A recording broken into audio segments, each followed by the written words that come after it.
अस्सलाम वालेकुम। Physics hub के न्यू सेशन में आप लोगों को मैं खुशामदीद कहती हूँ। आज का जो हमारा सेशन है, आज का जो हमारा लेक्चर है, उसमें हम लोग एप्लीकेशंस ऑफ इलेक्ट्रोस्टैटिक्स को स्टडी करेंगे। Topic number 12.4 applications of electrostatics को देखते हैं। यहाँ इलेक्ट्रोस्टैटिक्स के दो एप्लीकेशंस आपके सिलेबस में डिस्कस किए गए हैं। Very first application is xerography and the second one application is inkjet printer. Let's discuss the first application of electrostatics. It is xerography. Xerography is from the Greek words zeros and graphos.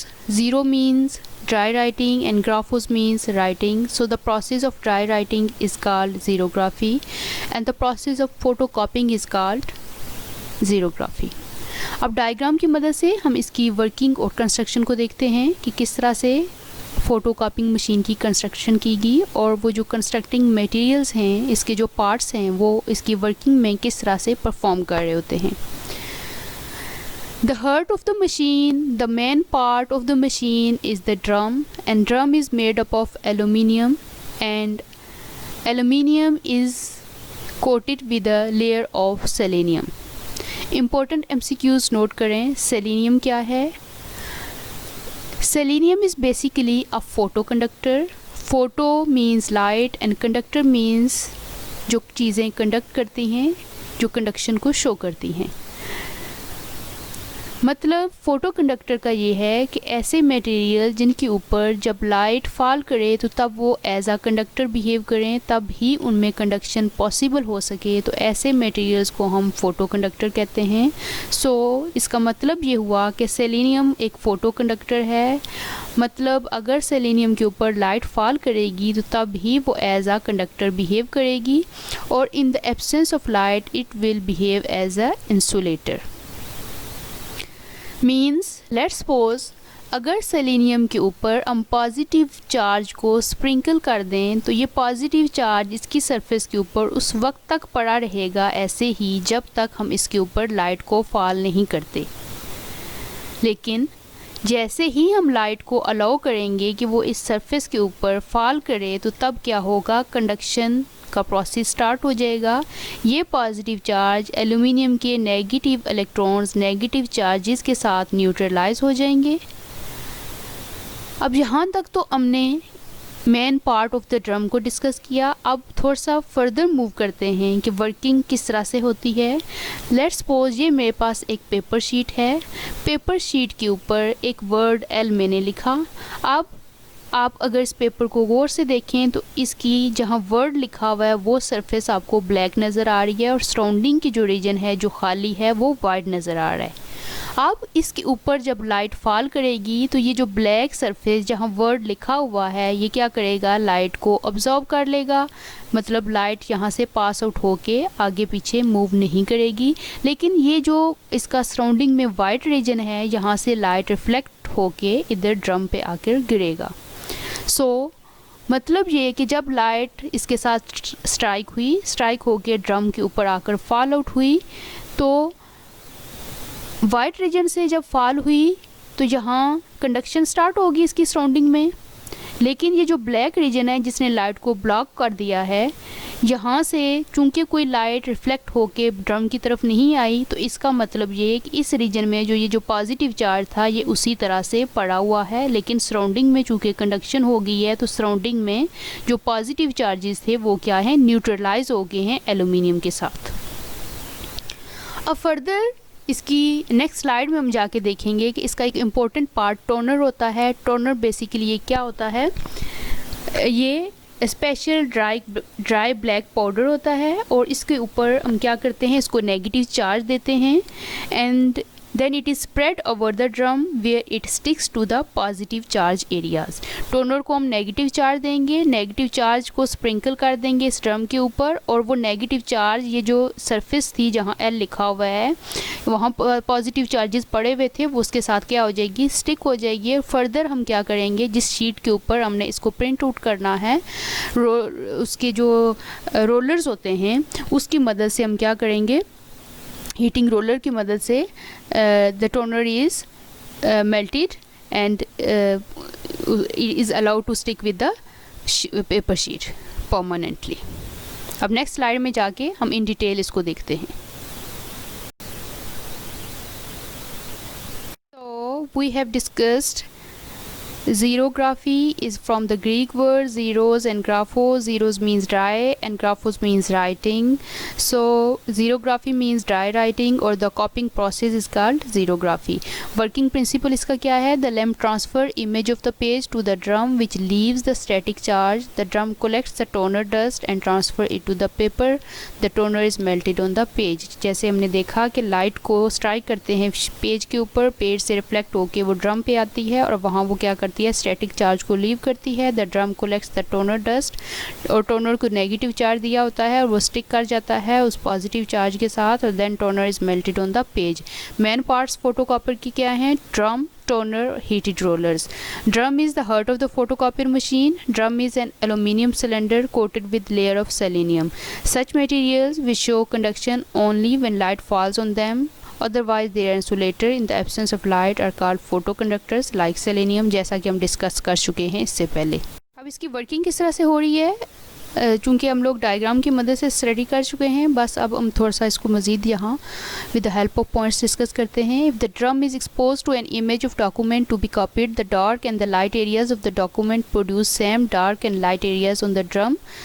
The dark areas retain their positive charge, but light areas becomes conducting. In this way, a positive charge of image of document remains on the selenium surface.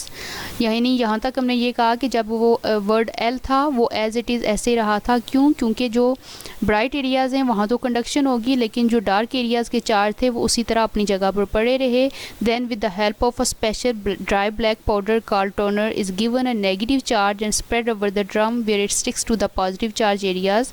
The toner from the drum is transferred on to a sheet of paper on which document is to be copied. Heated pressure rollers then melt the toner into the paper to produce permanent image of document. So यहाँ तक हमने discuss कर लिया कि किस तरह से इसकी वर्किंग हो रही है. So here is the diagram which is discussed in your textbook. The heart of the machine is a drum. Drum is made up of aluminium and the outer layer is coated with the selenium. और selenium के ऊपर हमने positive charge sprinkle किया था. अब ये lamp है, lamp से लाइट जा रही है उस शीट के ऊपर जिसको आपने कॉपी करना है.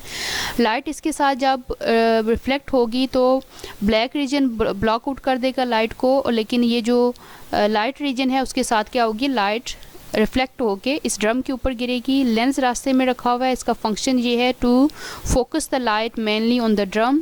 अब ये जो पॉजिटिव चार्ज यहाँ स्प्रिंकल हुआ था, लाइट जब यहाँ से आई तो चूंकि ये selenium as a conductor behave करेगा, सो कंडक्शन का प्रोसेस स्टार्ट हो गया. लेकिन जहाँ ब्लैक आपका रीजन था, जहाँ वर्ड आपका वर्क लिखा हुआ है, इस रीजन में चूंकि लाइट रिफ्लेक्ट नहीं हो रही, इट मीन्स ये वर्ड एज इट इज़ जहाँ आपका इम्प्रेशन पॉजिटिव चार्ज आपका नज़र आएगा.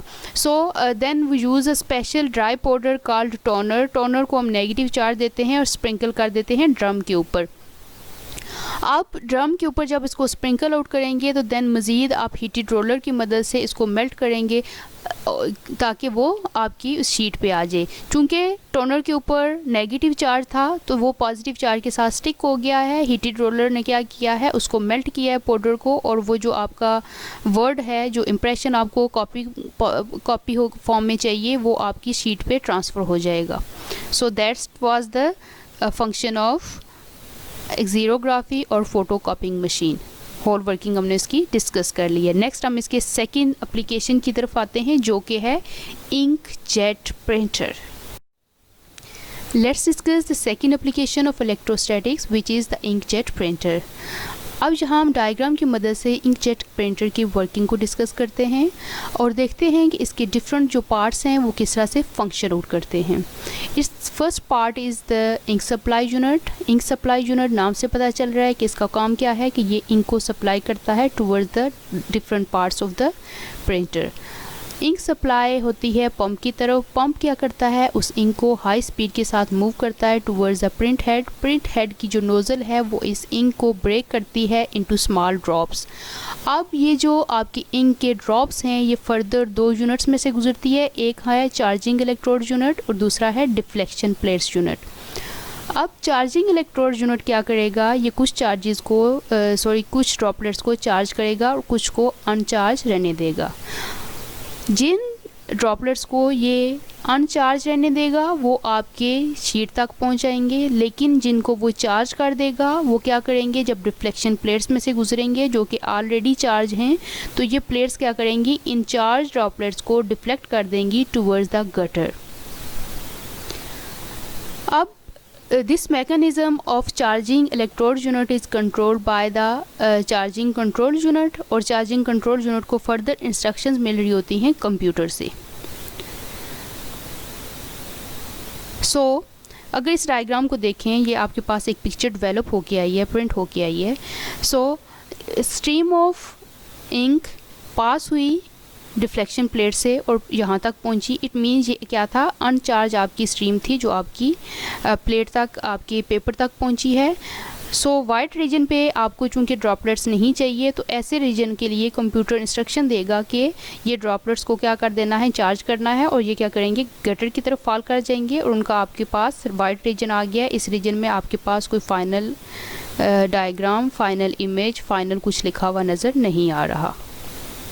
We have discussed the working of inkjet printer. Such a printer which uses electric charge in its working is called inkjet printer. इसका principal आपने देखा कि it ejects the thin stream of ink when shuttling back and forth across the paper, and it is ejected from small nozzle and break into small droplets. इसके जो nozzle है वो small droplets में ink को break करती है और इस तरह से ये काम कर रहा होता है। इसकी वर्किंग क्या है, an inkjet print head ejects steady flow of ink droplets. यहाँ से स्टेडी फ्लो होता है। The charging electrodes are used to charge the droplets that are not needed on the paper. जो आपको ड्रॉपलेट्स नहीं चाहिए पेपर पे, जहाँ आपका रीजन वाइट है पेपर का, तो वहाँ आपके जो चार्जिंग इलेक्ट्रोड है वो इन ड्रॉपलेट्स को क्या करेगा, चार्ज कर देगा। The charge droplets are deflected into a gutter by the deflection plates. तो डिफ्लेक्शन प्लेट्स इन चार्ज ड्रॉपलेट्स को गटर की तरफ डिफ्लेक्ट कर लेंगे, while the uncharge droplets fly straight on to the paper. तो अनचार्ज जो ड्रॉपलेट्स हैं वो आपके पेपर की तरफ आ जाएंगे। Ink generator can be use to produce the colour images. Coloured images भी इसकी मदद से हम प्रोड्यूस कर सकते हैं।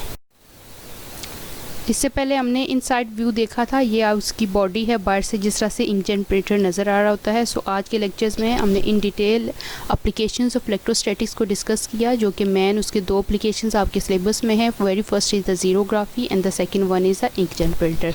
मिलते हैं नेक्स्ट लेक्चर में, तब तक टेक केयर, अपना बहुत सा ख्याल रखिएगा। अल्लाह हाफिज़।